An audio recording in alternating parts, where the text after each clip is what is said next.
hang on. More Relentless. This video is sponsored by Relentless. Not because they asked us to, just because Sam won't stop fucking drinking it. It's in shot and in me. Oh my god. I promise the other adverts are much better. Nah, that's it. That's the intro. That's the intro. That's the intro recorded.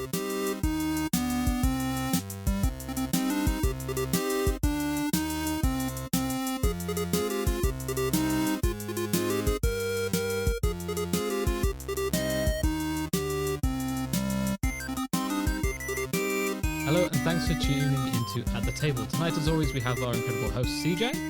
Hi, I'm CJ. And Jess. Hi, I'm Jess. And me, Sam.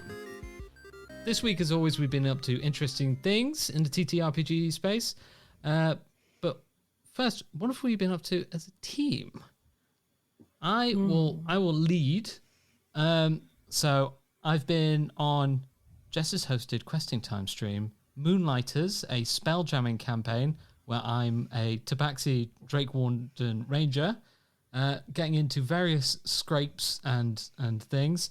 It's absolutely worth your time to go check out the VOD and catch up.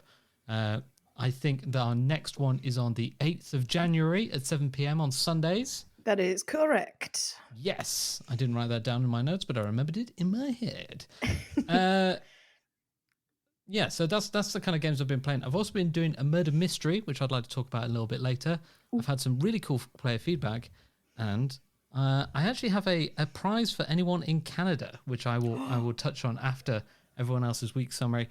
So, Jess. Oh, yeah. What up? So I have been DMing the aforementioned Spelljammer campaign, Questing Time's Moonlighters. It has been very good fun. Our party of an autognome bard, an astral elf, life domain cleric, Sam's Tabaxi Drake Warden Ranger, and our plasmoid. I just wanted to call him Jelemiah. Plasmoid Jelemiah is not a class. Our plasmoid fighter champion have been getting into scrapes, attempting to navigate a world that I have concocted in my own head and come up against barriers that I have created in the world of Spelljammer. They've been doing very well. It has been going very... I would say you guys are on track. It's very good. It's very fun. That's reassuring to hear. But yeah, we are taking a break over the holidays, which is going to be good for me because they encountered some things I wasn't ready for them to have encountered yet. And so this gives me a little bit of time to regroup and come back too. From between now and January, I will be attempting to create a one-shot RPG called White Girl Problems, as promised to the Questing Time stream for reasons unknown. Where everybody will be able to play a white girl in North America in autumn with problems around pumpkin spice lattes. I don't know how it's going to work yet, but I'm very excited for it. Get your Ugg boots. What have you been up to, CJ? Looking at Ugg boots on secondhand stores. Actually, to briefly foray completely out of RPGs, it's not entirely off. I discovered that Ugg boots had a thematic one that they did of constellations, and I got incredibly angry at myself because I've never liked Ugg boots. No shade on anyone who does, but I always, I was always very confident that I was not basic, and I did not like Ugg boots. And then I saw the ones that looked like constellations, and I got very upset and confused. Okay, I share that both shame, guilt, and need. I don't the need to never be basic, but also go the stars. I want them on my feet, and also to be cozy. And they've done several different. They've done it in several different shapes as well, which is not what you call different types of shoes. And styles. Oh, styles. There we go. So they have like shoes, and then they have the boots like it, and they have a couple different types. And I've been looking on secondhand stores because that's how I afford things. And I'm like, do I do this? But that's neither here nor there because that's not TTRPG related, but it is related to white girl problems. I'm really enjoying these slippers. Yes. The Ugg boot slippers are good. They're gorgeous, and I'm so upset. Yeah, so this stream is not sponsored by UG. Yet. Yet. Yet, but if you would like just to sponsor some tabletop RPG nerds, we could maybe bring you a new area of folks. Yeah. Dear Australia, definitely. just get in touch. Get in touch. Bring all of us your contact information and details. Just Australia in general. Come on Yeah, over. we'll sponsor you. We'll sponsor Australia. It's fine. Actually, we'd like Australia to sponsor us anyway. I've digressed for long enough. I'm doing a lot of different RPGs, so I probably won't mention them all for the sake of time. One thing that's super exciting is tomorrow night, in the middle of the night, as far as British Standard Time goes, but about 8-ish Eastern, 5-ish Pacific. I will be on Ink and Lyre, and we'll be doing a holiday one-shot. And I do not know all of the premises, but I do know that the character I was asked to make in D&D 5e is already dead. Oh, excellent. That's a really promising start. And did a terrible thing on a prior Christmas Eve. So I cannot wait. Jesus Christ, what a to premise. figure out Yes. what this one shot is about. It's DM'd, I believe it's DM'd by Jake, who is our DM for the Spelljammer campaign I do over there as well, which is every Wednesday at, I have my calendar here, every Wednesday at 9 p.m. Eastern Standard Time. So there's that. And then Thursday, I'm doing The One Ring, which is an Adventures in Middle-earth campaign on TTRPG theater at, I think, 9 Eastern. So those are the things I've been up to. I've also been reading through a lot of different TTRPGs because my local group here, while I'm here for a couple of months, has decided they want to do a short campaign. So we've gotten to go through a lot of old things we haven't touched in ages. We looked through 13th Age for the first time in a decade. We also were looking at Fate, because this campaign that we wanted to revive was originally 4th edition, and nobody wants to do that. So why not? Why doesn't I have no point of reference for this? Why don't people want to do 4th edition of well, that?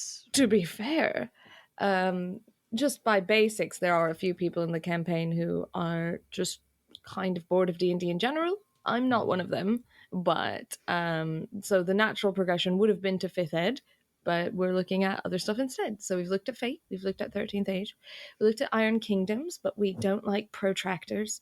So I actually really like Iron Kingdoms as a game, but what is Iron Kingdoms? So Iron Kingdoms is kind of a little bit steampunky, is a TTRPG, has some other things involved in it, but it is very true to its wargame roots. So it likes a board. You need the protractor, you need the ruler, you need, and so I like that. But we have this group here, which was a group that, so I lived here in high school, and this group here was a group that played in high school. And we have a very wide variety of folks and a very wide variety of interests, unfortunately. So we have the ones who are like, I like rules, and then we have the ones that are like, I hate measuring things, and then we have I don't want to play D&D. And so we're trying to kind of find that middle ground. And right now, it's either going to be Fate or 13th Age, because 13th Age is sort of probably like the answer to people who kind of want to do the D20 system, but kind of want to branch away from D&D. Okay. But it's quite old, but I have heard that next year there's a new 13th Age coming out. So that's very exciting. Okay. And then Fate is really rules simple, not complicated rules-wise, leans a lot more onto storytelling in RPG. So it's a really great system for a lot of different things, but you definitely need a group that's really excited to do the role-playing side of things. Got you. So, yes. Sounds like it'd be really good on like a stream or something like that.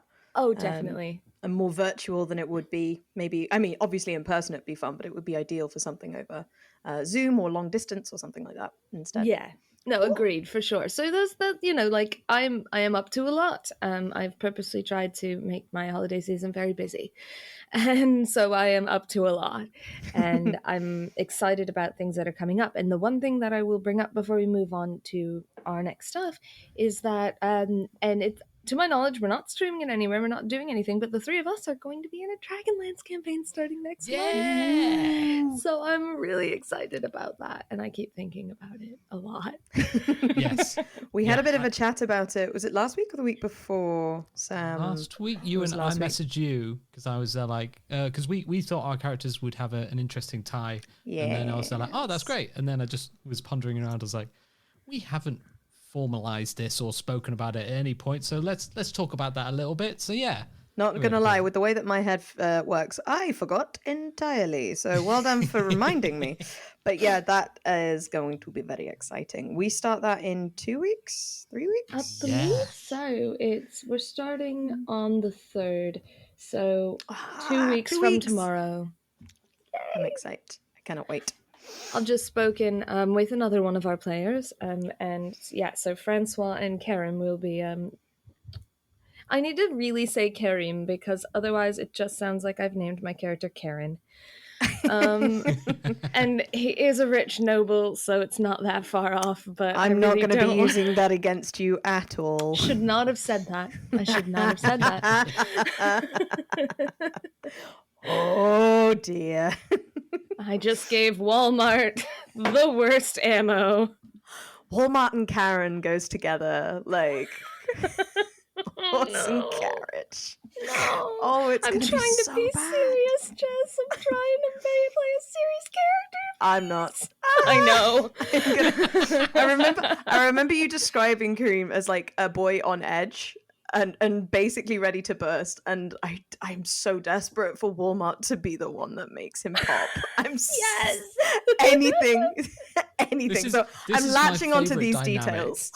I'm into it. Yeah, no, I'm very much playing a character who's like really excited about learning about other people and seems really friendly on the outside, but is just cagey as shit anytime anything about him comes up, and just like unnecessarily. Like there's no reason for him to be like genuinely, like, not to give you too much meta knowledge, but like there is nothing justifying how cagey this mofo is, and yet oh, if he doesn't have a reason, I'm gonna give him one. Don't worry about it. I'm sure he thinks he has reasons, right? But like objectively, from an objective standpoint, he's being ridiculous. I really enjoy this dynamic of like, I'm gonna make a character who would like be upset if stuff happened, and then you just lay these little treats in front of us and like, but do it. Like, shake the boy up. I'm all over that. No, he would have such a terrible time, and I'd like to detail what that is like exactly, please. Thank you. If he has a fine time because everyone respects what he's about, what am I even doing here? Right? Yeah. I harass the hell out of my character, please. he needs to lighten up. The boy needs to learn. I like this. I'm really enjoying that. Like when Sam messaged me and we were going sort of through, like we went through a very heartfelt, like we will find meaning in each other's character. And I really enjoyed that. And I was like, right, okay, cool. I'm going to be putting my body on the line for this absolutely adorable tiny creature that I have met on the road. Absolutely. And then Karen, I'm like, what is the opposite? What is the opposite of protection? I'm still anticipating I'm putting this man directly in every situation I can think of. I just feel like whatever Karen is doing, Walmart's going to be around the corner, like looking and grinning and just like observing. Like, what are you doing? How can I make him burst? It's terrible. I love it. Oh no. Okay, right. That's exactly what I need. That's exactly what I need. Incredible. Right. I will be writing that down as a note. Not even in game, and I'm writing down notes. That's good. Okay. Francois and Karim are like very much different than that. They're just like, Oh yeah, they met at a tavern, and neither of them had an adventuring party at the time, so they decided to just keep adventuring together. And you guys are like, I'll find meaning in you. Well, I think we've played ourselves as like a buddy cop pair. Yeah. Like I'm So cute. it's kind of going to be like, oh god, it's like Travis Willingham and Liam O'Brien when they're like Vax and like Grog, where they're just like constantly playing pranks on each other for like emotional betterment. That's the kind of vibe I'm getting. Adorable. Mine's still very a straight-laced guy who's like trying to do stuff, and then Walmart's there like, yeah, we're saving each other, but you know, I'm also gonna like punch him in the dick. Feeling like it's very much going to be like a good cop that has no idea what they're really doing, but is trying to follow good cop's example. Fucking it up in ways that don't make sense. Good cop, confused cop. Good cop, confused cop. This is a genre. This is a genre I would like to patent. Yes. Good cop, confused cop. I think Brooklyn Nine-Nine might have you on that. Oh, yeah. How long before we go? God, I'm such a Holt. Yep. Sounds right. Sounds right. I'm very excited about that. I've been reading a lot of the Dragonlance books. My one gripe at the moment is whenever I'm on social media, every time I follow D&D Beyond, they've got little snippets to try and advertise me buying Dragonlance, and we've got the book already. Yeah. But they keep coming up with little images. They're like, "Can you perceive such a terrible enemy?" I'm like, "Spoilers! Stop! Put that away! It's gonna be fine. It's gonna be fine. Why is this, Jordan? Why is this building floating out of the sea with icky black stuff on it? I don't like it." It's like, please ignore that promotional material. And they're like, well, I can't now. Right? It's everywhere. Yeah. It's like, yes, everything is going to be perfectly fine. This is going to be a sweet little adventure. Very sweet, very wholesome. No war. No war. hardships. The fact No it starts world at a destroying. funeral, just ignore that. That'll be That's fine. That's okay. That's just the low point. That's just the low point. Yeah, that's not foreshadowing at all. That would be too easy. Oh my god. I had a character. It was for a short thing. It was like a 6-shot. Because I mean, I'm fine if my character dies for a reason. If my character just like needlessly dies for no reason, I'm like, I'm sad about this. But like, if my character has like a good story reason to die or whatever, or it becomes a good story reason because it was needed, like any of those things is fine, right? I had a 6-shot I did, and I was so convinced that my character was going to die the last episode that I had it all planned, and I was like, he's going to die. And I know exactly what I'm going to say, and it's going to be heart-wrenching. And then he survived. Everyone survived. And I was just like, nah! I love those encounters where you're like, nah, I'm going to die, and I'm going to... You have the scene in the back of your head, like, oh, my final hurrah, or something like that, and you know, and you're mapping it out, and then it doesn't happen, and that is soul-crushing to me. I'm almost like, fucking DM, do your worst. Fucking Just kill me. Just kill me. Fucking kill me. And they don't. And they're all benevolent and lovely, and then you just like, look, I mean, it really was up to the dice. The only reason that it didn't is one of the other players like agged the main guy, like just really got up in his business, and so the attention shifted to her, and she got low, but she didn't die because she had more hit points and she could move around. She had like magic and stuff. And so she can move around, and so basically she drew all the attention, and it was probably the only reason that Pendley didn't die, and it was fine. But like, also, so selfish. I was so ready. It was my time, and they would not let me go. No, Vecna, my AC's so low, and I only have 50 health points. Please. I know. I was a monk. And I absolutely would always get, because I was a monk, and we only had like one other tank, I'd always get right into the action. So I was like, I'm probably going to die, like, to be honest. And I was so ready for it. I had one other character that, like, we never got to that point, but like, I thought the best resolution for him was to die. Because, you know, he'd finally be able to have peace, which is really dark when you think about it. But like, it would have been a nice end for him. The more I think about it, the more I realize now that I don't actually think I've ever had a character survive in a campaign that we've sort of played all the way through. But Really? I create all of my characters with the very genuine sense that they are entirely expendable in my head. And then I fall in love with them and then go, okay, if anything happens to my sweet boy, I will murder everyone in this room and then myself. But like We need to take you to a LARP so badly. Car crash. But I stolen create car them. characters are incredible. Create them for that support purpose of being able to go, okay, there are no options left. We are looking at a TPK. If I need What to can throw, I do? yeah, if I can throw this kid on the fire to keep everyone else warm, I will. We will go out a hero. Ta-da! I think, yeah, secretly, I think I want all of my players, or all of the characters I create to be heroes, and so I create them, all of them, with like they will probably die in mind, as almost like a foundation of them, giving them like that mortality. Now that I think about it, it's so very dark. You're like, I want them all to be God. martyrs. I'm making every single character a martyr. I think Walmart might be the first character that's not going to be a martyr.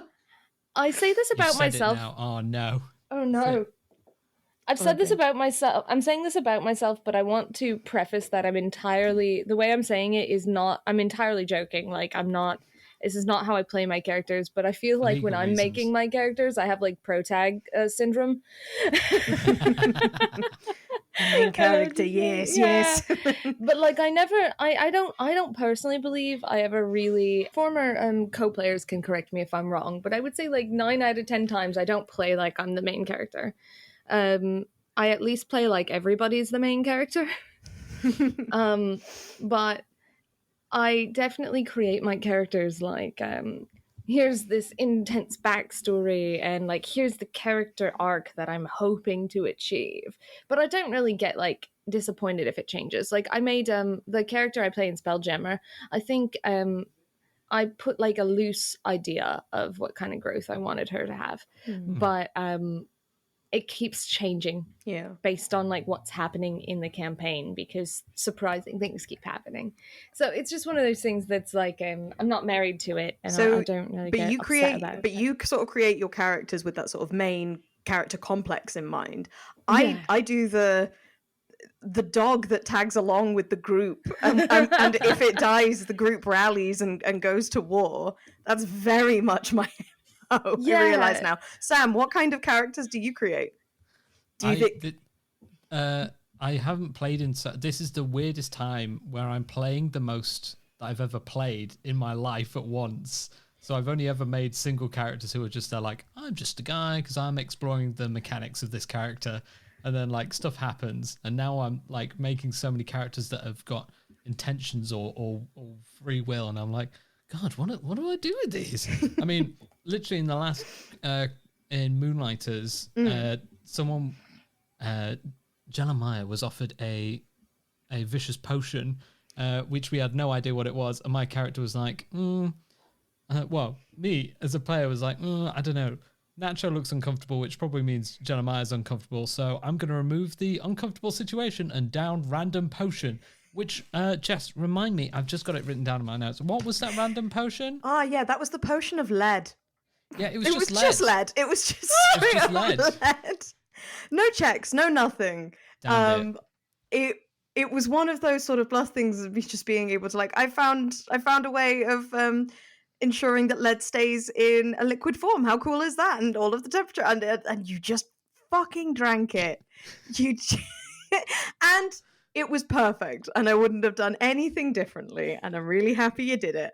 And then also saved the Constitution. Like, you couldn't have done it better.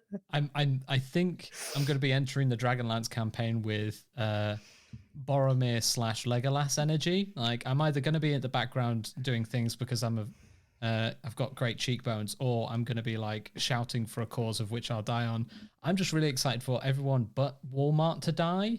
And then Walmart has to carry on to the new adventuring party, and you're just there like, life domain cleric, baby. You guys ain't going nowhere. I'm gonna make sure I'm gonna make sure you live. We just have to keep Walmart up. Oh, it's all right. I've made her tanky. As hell. So she's gonna take some time. She's gonna take some going downing wait, what is the word? She's going to take some killing to get down. But when she is, She's going to take some going downing. She's going to take some going downing. Look. I think I read that in the player's handbook. I know my How to terminology. going downing.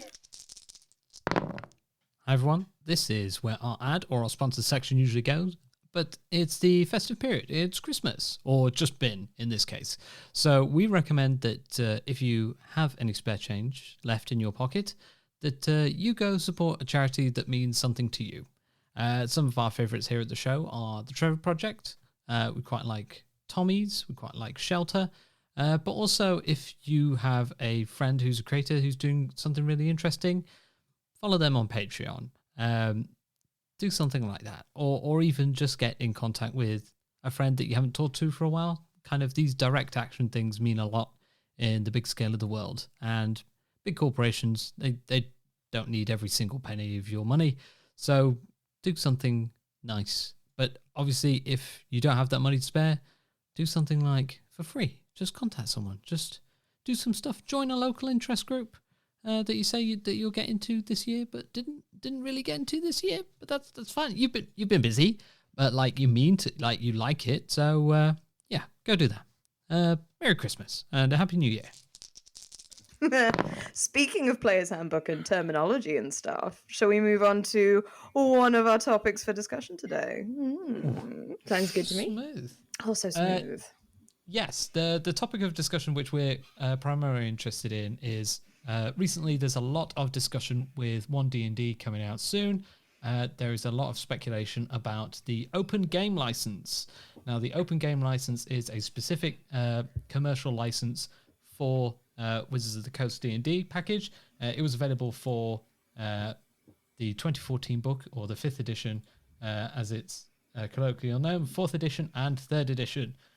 Basically, it's in the normal terms, it's a way for you to use this game to make works of your own, and there are certain rules about it. One of which is like you can't, if you're going to charge for it or you're going to use some extended modules, you have to go through the Dungeon Masters Guild storefront, just so it can be kind of vetted, regulated, because obviously anything that has got the D&D stamp on it, Wizards of the Coast would kind of like some amount of say over what those products are. Hi everyone, welcome back to the ADR space. So I did want something to point out. We basically go on to talk for the rest of the show about OGLs, about what 1D&D is looking to do. So the OGL is the Open Gamer License. So we recorded this on Monday the 19th. On the 21st, am I getting this right? The 21st of December, D&D Beyond, there was a staff post in the evening basically saying basically a lot of the stuff that we talk about, and CJ in particular really nails on the head. So if D&D Beyond and Wizards of the Coast need someone to kind of really tighten that up, I think CJ's really got it down. So just give him a call and they'd be pleased as punch. So just like maybe a little plaque or something, like maybe a little golden book. It says, yeah, I got it right. I think that would be really good. So yes, basically a lot of the stuff we're doing and what we say is basically covered in that post. But definitely give us a listen. We kind of pull out a lot of the reasons why this is important for people outside of the Wizards of the Coast and stuff like that. So yeah, so basically we got it right. I like to say that in, time shows us to be correct, and that's something really important for us to know going ahead. Okay, all right, I'll go now. Okay, thank you. I think in particular, since Hasbro has taken charge of it, licensing and copyright issues have become a forefront of almost like a battle within the nerd space. I would say there was an interview that Chris Cox did not too long ago, and Cynthia Williams as well, where in sort of attempting to lead up to 1D&D, they basically said D&D as it stands is under-monetized, which I think set off alarm bells for a lot of people, because the way sort of traditionally they have made money is to either hike prices on books, or like they took over the DMs Guild. They've also just acquisitioned D&D Beyond as well. So you can sort of see the moves that they are making in order to make the business more profitable. But what they've also said is that they're looking to prop it up in terms of foundations like Lord of the Rings or Harry Potter, where they would also have franchises of entertainment like games and films also propping up the brand, which is where Honor Among Thieves is coming up soon. And we can expect more AAA games like Baldur's Gate 3 and all of that jazz. It's going to be great. But the lack of detail around the Open Games license makes people think that they are going to start heavily relying on D&D Beyond and also the DMs Guild to license third-party content, which would put people like Kobold Press and a lot of other just sort of third-party publishers out. And obviously, that's considering the community that has been built around the open game license existing.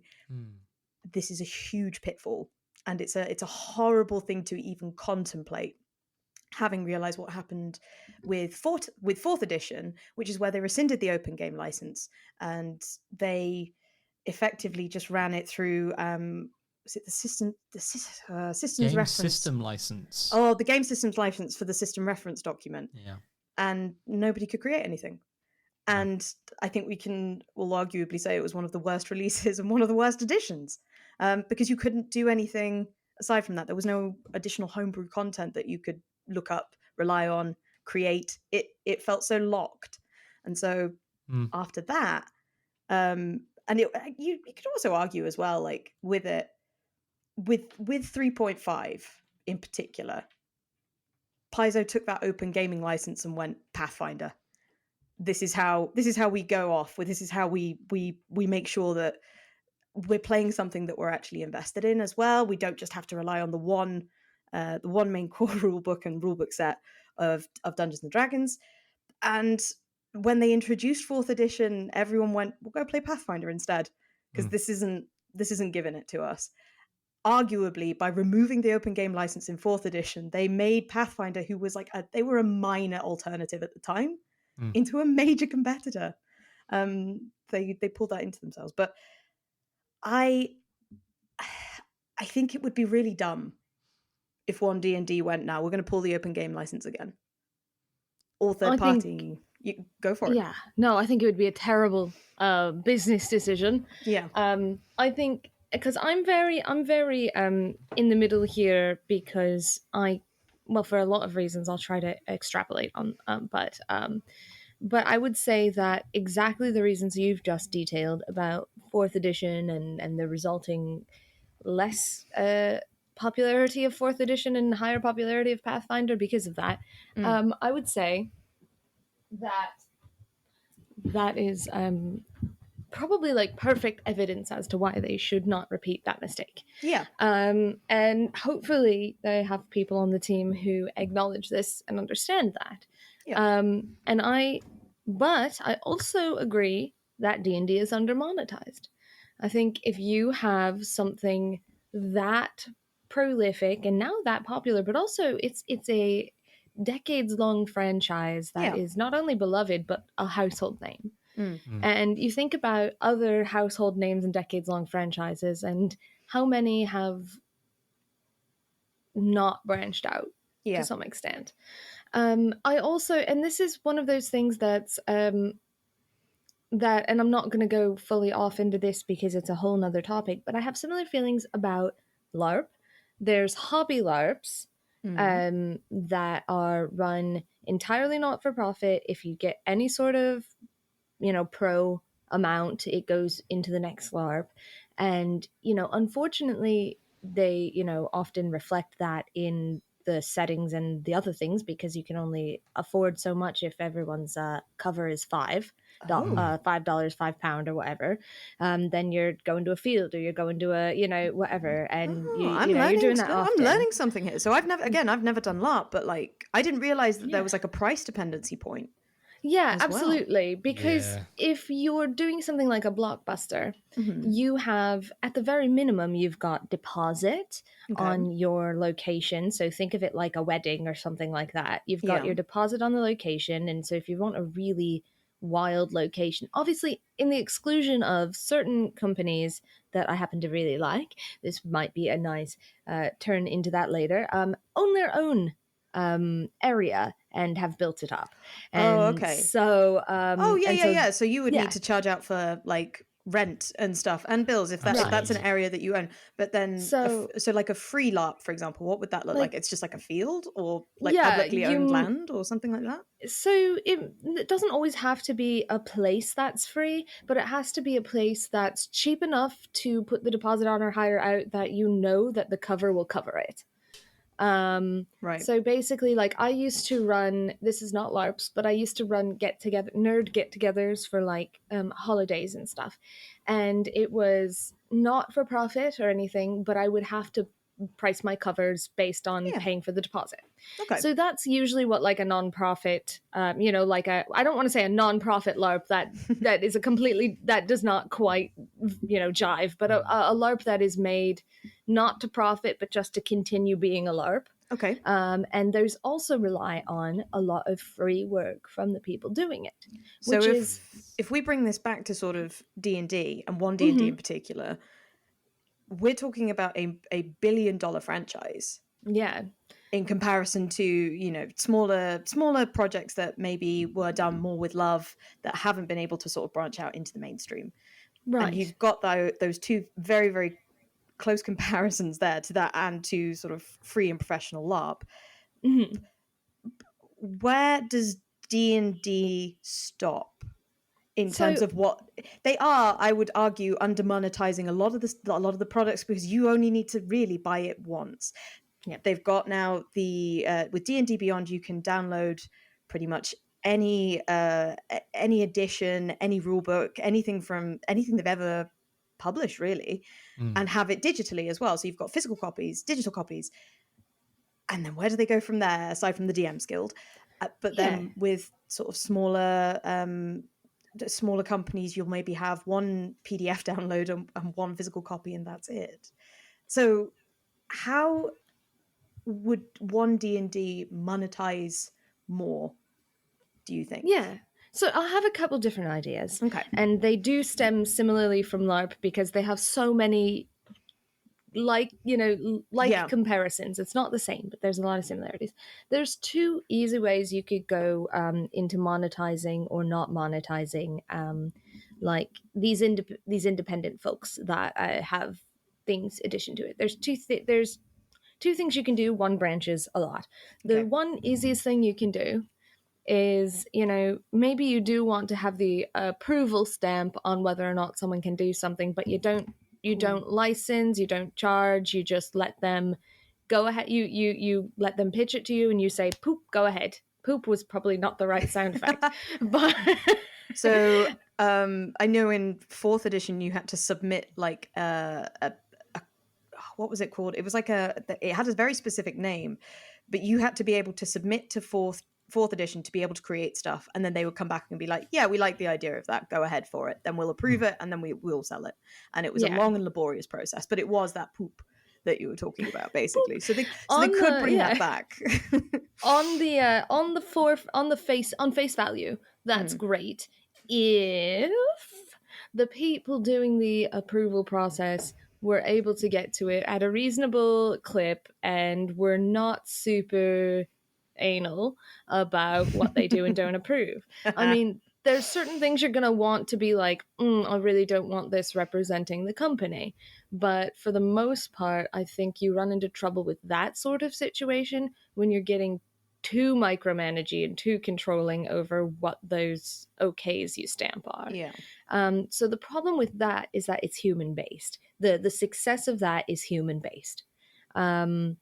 So you can go, so that's the middle ground. You can go two other ways with that. So I lied. I said there were two ways. There's three. The other way is obviously just letting people create whatever they want and just knowing, making it clear within the community that that's fan created stuff. Yeah. I'm pro that. That's fine. There is there's a LARP that I know of that basically, if people want to run spin-offs and stuff, they just have to get the okay from the LARP orgs. Okay. And there's nothing else involved in that really, to my knowledge, or at least last I knew of this process, there wasn't. And I feel that that's a happy medium. Okay. But like I said, it does have a human element, and if you have the Yes. wrong person in charge of it, it could go very south very quickly. But if similarly with that particular process, if it's the LARP that I'm thinking of, sometimes they can send additional things to you to enhance what you have either written or have supplied. They can add extra resources, they can give you extra lore, and they can give you one-to-one support. Exactly. So there's positives as well. Yes. So it is a genuine relationship. I think the way that the licenses work, in terms of open game license and some of the other, in fact, I've got a couple up here as to give you comparisons, but a lot basically comes into two camps of hands off, do what you want as long as you by our hand wavy rules, or somewhat restrictive but total intellectual property kind of control, so that the parent company kind of has full autonomy over what is created and what isn't created. So I would say at both ends of the scales, so complete hands off, I would say Massive Press, who do the Lancer RPG and Battle Group, they basically say use whatever of our stuff you want. Literally, we only have a few kind of rules, which is basically can't be hateful to any groups, and it just has to be respectful to the community, and you have to put a few legal buzzwords in for, this literally isn't ours, I've made it, just so people aren't just reprinting the rule books and selling those on. Yeah. Right. So that's quite hand wavy, but in a respectful style of just like, yep, our community's small, so we kind of know what's coming out the other end. And so they've got a lot of third-party publishers that they work with quite a lot, and they kind of publicize through their unofficial Discord. Mm-hmm. Yeah. At the other end of the scale is Games Workshop. Yeah. Okay. So, yeah, you are allowed to make some fan fiction stuff. It can be some artwork. Some artwork. So here's the thing with that. Did you guys ever watch the Astartes channel? Yes. Oh my god, that was honestly when it came out as fan made. Yeah. There was no professional team behind it. It was just one guy who really, really fucking loved the Warhammer 40k universe, creating those incredible scenes with that amazing narrative, completely silent. And it blew my mind. And that made me want to get into Warhammer. I will happily, hands down, say, like beforehand, I didn't really care for it. That inspired me. Now, Games Workshop had two options. One, take it down, boys. Two, right, we're going to buy that guy out and we're going to put it up as if we've had it our own. Like that would make more sense. They did go with the second option, but it appeared at the beginning that they went with the first and just took him down. Yeah. Right. So you are no longer allowed to make fan films. Yes. Everything that they want produced through a community thing, and they put behind Warhammer Plus, which is their streaming and content service. That just makes me so sad. That again, I've been really into a lot of the fan made stuff in order to make me reaccess it. Astartes was incredible. You're not allowed to make video games or anything. I know that's a lot harder, but Games Workshop recently have had a whole thing of extending their professional producer licenses out to pretty much anyone who wants to make a game, as long as they vet a couple of things. But Games Workshop is well known for very tight respect of its shutting IP. people down. Yeah, shutting people Those down. Those Buffy style cease stuff. and desists. Yes. They're happy to send them out to anyone and everything. There's a lot of stuff on YouTube, but it goes down just as quick as it goes up. Yeah. It's the Nintendo paradox as well, where they will allow you to make a Let's Play, but the minute that you attempt to do anything custom, nah, mate. There is a YouTube creator who I am not a fan of. I don't like the content style. I never have. Super Mario Logan, or Super Luigi Logan, I believe it is now. And they created a puppet style Mario universe that got horribly offensive really quickly. They were, I think, multi-million sort of pound production at some point, but like, I don't know, don't quote me on that. Anyway, Nintendo got in touch and said, no, you can no longer license that. you're using plushies with our name on it, and they had to come to a very specific agreement because of the amount of views they were pulling in, and it's the same Astarte sort of protocol.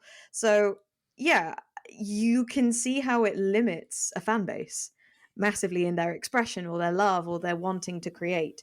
And D&D has gone through a period in its existence where it almost attempted to do that along the same line. It's along the same timeline as sort of like Games Workshop and Nintendo taking everything down the minute it was put up online. Right. And then they, with 5th edition, like the 2014 books, sort of rescinded that. Which, yeah. I have a proposition that is not infallible, but it involves the last of my 3 possibilities. And the last of my 3 possibilities, but it involves all of them, but the last of my 3 possibilities is the most restrictive one. My in that is that there would be a scaling licensing percentage, not a fee, not a straight up fee, but a scaling licensing percentage based on profit. And the reason that I like this idea, though, is because you could apply the first 2 to anyone not making profit and doing this for love. Keep hobby a hobby. If suddenly someone's making a ton of money through a YouTube channel, you might have to reinvestigate, but it would have to, the scaling percentage would have to be realistic given the fact that D&D is a multi-billion-dollar company and most of the people making profit are going to be making a couple thousand, a couple 100,000. So it would have to be once you hit a level. It wouldn't be like as soon as you're making money, you have to pay a percentage, because then you're like, oh, I've made $10, but every $10 goes to D&D, and that's just penny picking. Like that's absolute, that would be greedy. But I would say if I owned an IP and someone was making hundreds of thousands or millions of dollars on it, it would feel unfair that the thing that based off of it didn't have a percentage going back to the company. When you think about it like that, then what do you think about Critical Role or Dimension 20 or live streams or podcasts or anything playing D&D for profit? They're not sending anything back to D. I know, obviously, like Critical Role has had partnerships with Wizards of the Coast, and Dimension 20 most likely is using production companies that are reliant or within that area, or they are all connected at some point. But I think specifically that percentage, that income percentage cut, how does that then apply to something in the community that has been developed as it is now? If, for example, I know the Questing Time Twitch channel, you can subscribe to it and all of that. Would somebody then take a cut of that from D&D, as well as the cut from Twitch, as well as the cut, and then where does that difficult? Yeah. Because, how do you apply that? Because, well, let's take Critical Role as an example, because they're obviously the example of something that's based off of something else and just blew up into their own thing. Yeah. There's a lot of different ways you could approach that. You could just say, let's do a cool 1% or whatever, right? Which doesn't necessarily feel like a great idea, because I would argue that Critical Role especially has brought people to D&D. Yeah. So their relationship is mutually beneficial. What I'm thinking of more than that, and if I was thinking of it in the terms of LARP, it would be like if you're running a LARP, a for-profit blockbuster LARP, not like because obviously to bring it back to LARP, if it was those ones where you just have to get the cover, you would just want the stamp of approval, right? Yeah. But to bring it back to this, it would be more like people who are publishing books, publishing content like that. And I mean, I've done that, and I think that if I was going with my 1% idea, it would be like, when you say, I can't do math. I'm just saying 1%. I'm just throwing that out there. I'm not saying it should be a 1%. When you say publishing content like that, what does that entail? What is that? As in like you're making money off of their stuff. So sort of specifically referencing Dungeons and Dragons, specifically saying we're using Dungeons and Dragons to create this story. Or, using the D20. Like a really great example is actually like Legend Lore by Onyx Path. They use the D20 SRD. They pretty much, it is pretty much an expansion. Okay. It's their own world, but it's pretty much an expansion of D&D.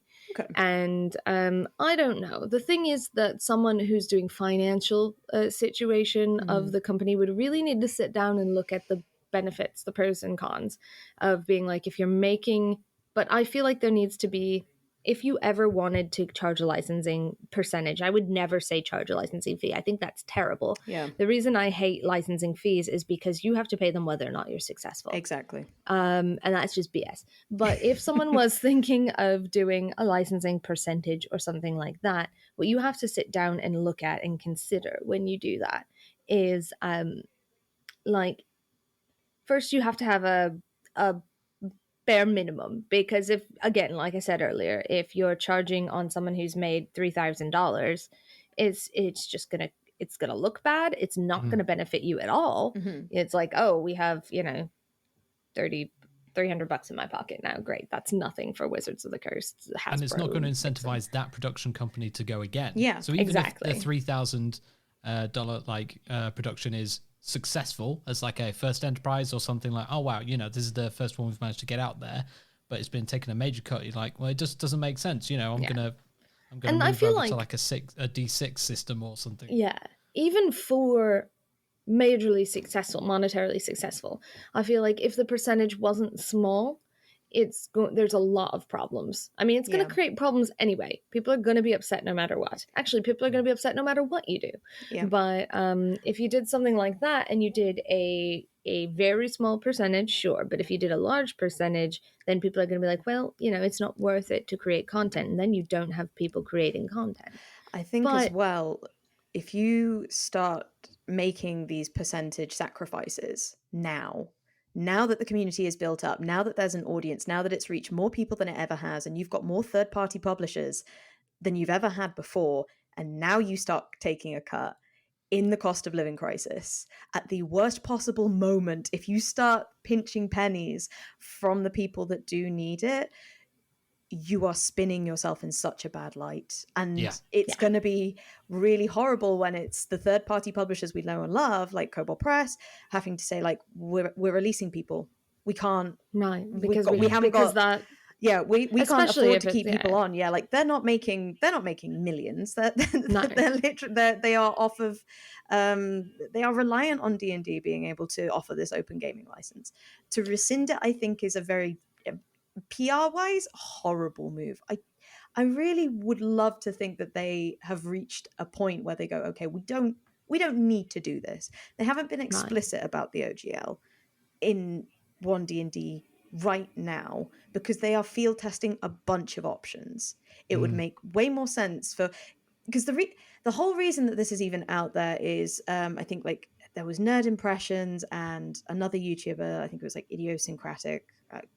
Do not quote me on that name. But a bunch of YouTubers released small videos, panicked, saying there's nothing, there's been a leak, there's no OGL. And then everybody got their claws into it and went, oh yes, panic mode, engage, there is no OGL. The repercussions of this will be a domino effect, it will take down the industry, blah, blah, blah, blah, blah. And everyone started panicking. And instead of sort of looking at it logically, they've started to get angry and yell back and go, you can't take the OGL away. Where at this point, nobody has provided any concrete evidence that this is happening at all. And they are getting wound up and angry for, at this point, no confirmed reason. No confirmed reason, yeah. It would make way more sense if if Wizards at the moment we're looking at all of the options and going, okay, well, hopefully whatever this backlash is, we'll cement them into going, okay, well, we will keep the OGL. That was never off the table. Let's hope that was always going to be their plan. But Cynthia Williams, in an interview which went up 2 days ago, said we want more people to like join the game. Like we want more people in the space. Yeah. You know, like it makes, you know, they're not idiots. They're like a lot of people are playing D&D. We want more people to play D&D. There's obviously a lot of crossover. Like MTG's doing a lot of crossover. Precisely. Yeah. And I think that I think it would be they would shoot themselves in the foot to say we're going to crack down on this. But the thing that I would actually, in a realistic setting, right? Like I like the idea of talking about, is there an income, or not an income, but a profit threshold for kickback? Like, that's great. I think that would be more important if D&D was a smaller company. Yes. But what I will say for them is I actually do like the idea of them being able to give a stamp of approval. And I don't think it needs to be exclusive. I think that instead of saying you get the stamp of approval or you can't create it, I like the idea that you could submit for a stamp of approval. Yeah. I think there is already precedent with that. There I think is. I know it exists with D&D in a castle, for example. So the D&D in a castle is not run by D&D, but they had to submit and go through Hasbro and jump through hella hoops in order to be able to get that license and put that name on their brand.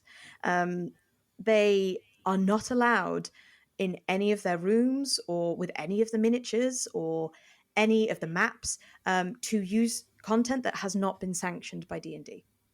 interesting. So everything has to go through that. All of the social media, all of the assets, everything goes through Hasbro. So that's that stamp of approval. The limitation that then puts on you is you've got one person dedicated to your brand at the other end who you have to send through like hundreds of documents and go, cool, could you approve any of this? And they come back and go, no, absolutely not. Go again. And that's where the human element is an issue, right? Exactly. It's not infallible because but if it was an option rather than a requirement, you get the benefit of, ideally, like Sam was saying earlier, in an ideal world, you get the benefit of having that relationship with the product, with the people there. Yeah. In an ideal world, it's not just, here's that, is that cool, done. You get that inside information, or you get something neat to use, like in an ideal world again. But also your company does get, or group or whatever, does get the benefit of having that seal of approval. You can say D&D in a castle, and they're not going to come at you with a cease and desist. Exactly. And so I don't think shutting down people just creating things, realistically, especially in the smaller profit to no profit sphere, shutting down people just creating things is only going to be bad for PR. Yeah. But whether or not you start looking at monetization for big companies, which I think if they did that, it needs to not be retroactive for the first part. Yes. Like it would have to be going forward. And even then, it's something they're going to have to seriously look at, if that would be. But for the free stuff or the low profit stuff or the low income stuff, whatever, having the option to say, I'd like D&D's stamp of approval and I'm willing to go through the bureaucratic nightmare that involves, I think is nice, because it's a happy medium. And then they can also say, look, these are the things we've stamped the approval of. This is not misrepresenting, this thing that's going completely sideways and doing terrible things is not representing D&D. They're just using our stuff because we have not approved them. They've not submitted to be approved, or they have submitted to be approved and we told them no. And so you've got that CYA, Yeah. My only thought on that, and the reason why I don't think it has been or will ever be for D&D an option, is most recently the example I can give is the Hadozi mat, like that proofreading mess up, that the insensitivity that was included, that was pushed out. D&D haven't got their own proofreaders on a page where where their content is at a level that is acceptable and that they're not making retroactive mistakes. There is absolutely no doubt in my mind that they would not have the capacity to be able to take on tens of thousands of requests for bespoke, custom, the content that makes your campaign its own. and that people could then make money off. The third-party publishers in particular that just want to have a go effectively and have maybe never gone in before, as opposed to being like a trusted source that has worked with D&D before. I just don't think they have the manpower to be able to go through and say, okay, yeah, we can approve this for sure. I do think they will be running elements out of the door. I think it's going to be a tiered process then. You're Yeah. going to have your first layer, which is free, free. You're making this for your mates, which is effectively how the homebrew stuff is working on D&D Beyond at the moment. It's free, do what you want, doesn't really matter. Custom races, interesting magic items. It's going to work with the system. It plugs into everything else on D&D Beyond. Fine. And if you're not making a profit on it or up to a certain threshold, it's free. Fine. I think next tier, you have a slightly more... it's a content check with Hasbro or Wizards of the Coast where they can do some stuff. It's a bigger tier. And it kind of feels like how, again, to go to Critical Role, like the Tales of the Tal'Dorei campaign guide was third party, whereas Wildmount and the Calls of the Netherdeep is obviously, effectively D&D, first party. yeah. Yeah, that's D&D. They've released that. So I think that the higher the tier, the greater the vetting, the more you're getting from Wizards and the more you're getting, is the relationship strengthened on both ends? And the more, but ideally also, well, not ideally also, but realistically also at those tiers, the higher the tier, the more they're getting from you, because they are going to have to pay staff to do this. Exactly. Absolutely. Like, it's like what Jess said. If there's tens of thousands of requests, no, they don't have, even they, with their money and their staff, do not have enough money, enough staff to just have someone sitting there going through tens of thousands. So they would have to, and I would support this. I think this is, not everyone would, I understand why, but I think this is a system I would support, where it is, on most cases, you've got, just go do whatever you want, that's fine. But then if you want that next tier, that vetting, that personal relationship, that's when they could even look to taking a percentage or look to taking a fee. Again, I would rather the percentage than the fee, or the fee is only deliverable if you make X or something like that. But if you they are have to pay paying, people. if they're paying their staff at that point, it's going to have to be a fee because there's no guarantee it will make money. Is my It's true. thinking there. So if you're looking at more of a fee at that point and then a percentage after, can Yeah. smaller creators? It could even be fee and then percentage if you make X. Yeah. That's a possibility. That We're works. not So- copyright content. We're not copyright lawyers. We're not. No, we've got no idea. lawyers. What are We're we just talking about? spitting stuff out. But yeah, But I would say all of that I would support, but it would hinge, my support of that would hinge on you being able to create that on your own if you don't want to work with D&D. yes. Like you need to be able to have that freedom and just be able to say, hey, look, we've borrowed this and this and this from the D&D system and we do not represent D&D. Done. But I would support some sort of tiered actual partnership with D&D sort of license. And in that sense, I know there's a lot of people that should be like, well, there's a lot of people who be like, well, you should just be able to do it anyway. Well, you should be able to do it anyway, but that does not mean that D&D has to approve of what you're doing. Exactly. And I think that if you want D&D to approve of what you're doing, you have to understand that even though they're $1 billion company, they still have to pay their people. Yeah. You do have to abide by the law of the guy that holds the copyright in the end of the day. Otherwise, they are well within their rights to take you down. They've created a thing, they've created an empire, and they haven't created an empire by giving out freebies. And that will continue until don't get me wrong, I have no doubt that they have probably had a similar conversation to the one that we are having now and gone, Yeah. They're not idiots. They've probably explored as many avenues as humanly possible before even arriving at the concept of, well, what if we were to pull the OGL and go back to the 4th edition Dark Ages? What if we were to do that? What would be the consequences? How would this work? Like, they're not banging rocks together over there. They are. No. They have marketing people exactly. and lawyers. They are attempting to bring. They're trying to make D&D as big as it's ever been. They're putting everything forward in 2023. They will be going for all of the merchandising rights, all of the film rights, all of the game rights. They will be pushing it as hard as they ever have been. It would be really bloody dumb if they were to go, yes, we haven't discussed how we're going to properly monetize any third-party content or even consider it. We'll just pull the licensing. It'll be fine. That's probably the thickest thing. So yeah, any of the scaremongering or rumor mongering or angry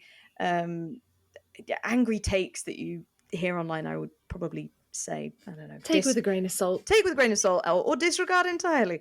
But time will tell. I might be entirely wrong, and if so, I'll eat my snud. I don't own hats. I look terrible in hats. Do we have any final thoughts or addendums to put onto this discussion? I love where D&D is presently. I love the inclusivity that it has within the community and the ability for everybody, no matter their involvement skill or love of the game, to be able to create content and sell it through things like the DM's Guild or create it for free and not have to worry about copyright strikes.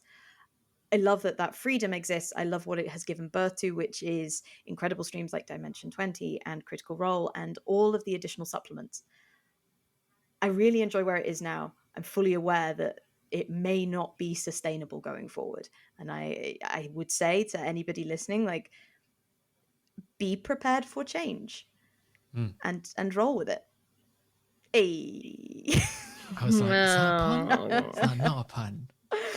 Yeah, my closing statement is I'm really in support of people always being able to create whatever they want to, but from a business perspective, not only do I believe that D&D still has the right to approve or not approve of it, but if we start involving more manpower, we therefore have to be respectful of the people working for the company and make sure they're making money and not pulling ridiculous hours for nothing.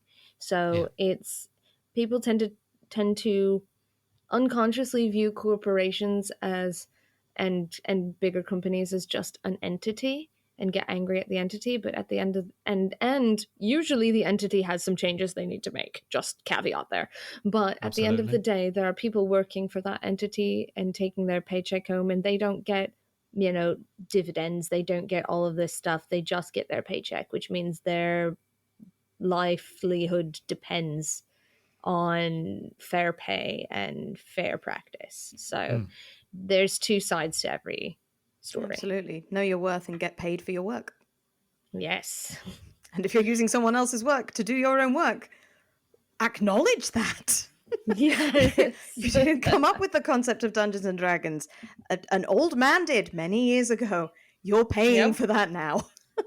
So what we're saying is unionization of people working in the TTRPG space for fair wage, fair pay. Let's go on strike. Woo! Yes. Let's go on Union. strike. We're definitely, that union definitely going to get all of that money. That's definitely not in the TTRPG space. Oh yeah, definitely. I don't think I could enhance on your two thoughts. Very conducive, very eloquent, and I agree. Yeah. Yay. Incredible Thank you, scenes. I think that's a perfect place for us to put an end on this week's episode. So I'll take that. We had a very long legal discussion. This is probably the most serious episode we have ever had. But I feel like we set the world to rights in a way. I really enjoyed looking at all of the different elements and potentials of everything that could happen in the near future, and then going, yeah, but maybe none of these. Whoa. I love quite it. like that. I like a big blue. I like a blue sky talk, as they say in the marketing world. D&D, hire me. I definitely propose a goofy topic next episode to even it out. But I know this was great, and I think there were a lot of really great perspectives. Yeah. Okay. Next week we'll be talking about the best butts in D&D. I was going to say, are fart effects effective on stream? So Stupidest I feel triggered. crap our characters have pulled. Yes. Okay. Let's go with next week the stupidest or dumbest thing that has ever happened to you in a campaign, either of your own making as a DM or a player, and the consequence. I love it. Should we go with that? That'll be a good palate cleanser. Yes. Incredible. So we have a tonic for the legal discussions of this week. I have to write this as notes for when I'm preparing the next episode. So yes, that sounds perfect. Gorgeous. Okay, CJ, where can we find your work? Already dropped it a little bit, so I'll make it very brief. I'm with Ink and Lyre on Twitch. I am with TTRP_theatre on Twitch, and all of my personal and semi-personal properties are CJ Starry, or in the sense of Instagram, CJ.Starry, because there is an empty account that has nothing on it that has my name. Rude. Oh, But that's it. So come join me wherever it is that I happen to be at the time. Jess, where can we find your work? You can find me at a bunch of different handles in a load of different places because I like making life hard for myself.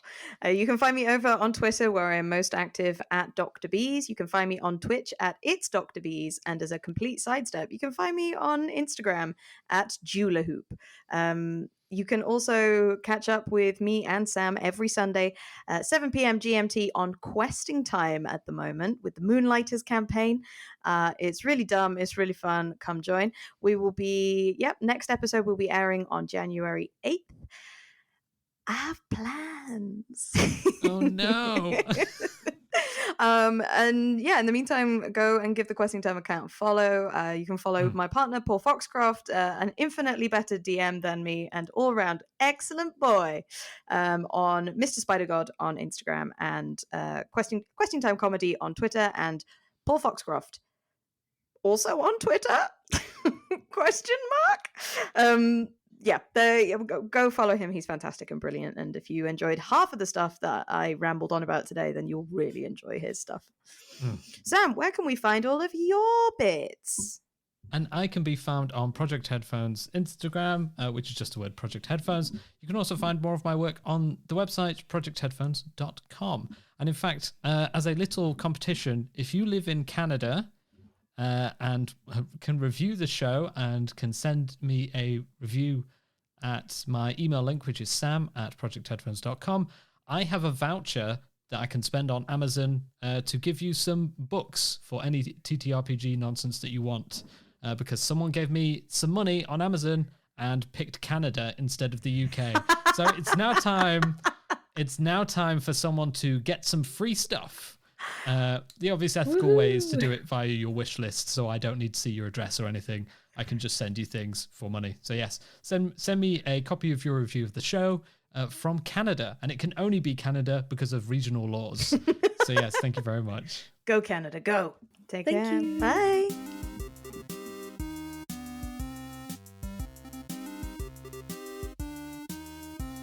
Thank you for listening to our show.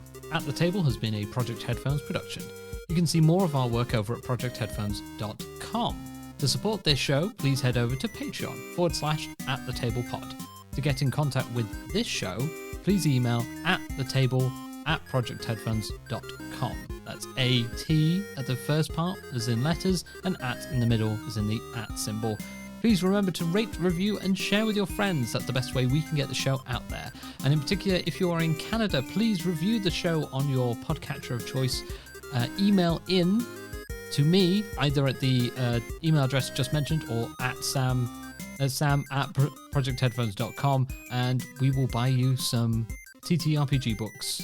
As I said, this is not some kind of special show. Someone sent me a voucher and it went to the wrong place. So please just get in contact and I'll buy you some stuff. Thank you, and roll well. Our music was Captain Scurvy and Space Jazz by Kevin MacLeod at incomputech.com, licensed under the Creative Commons by Attributions 4 license. For more information about that, please go to http:/creativecommonslicense.org/licenses/by/4.0/. Thank you very much, and we'll catch you in the new year.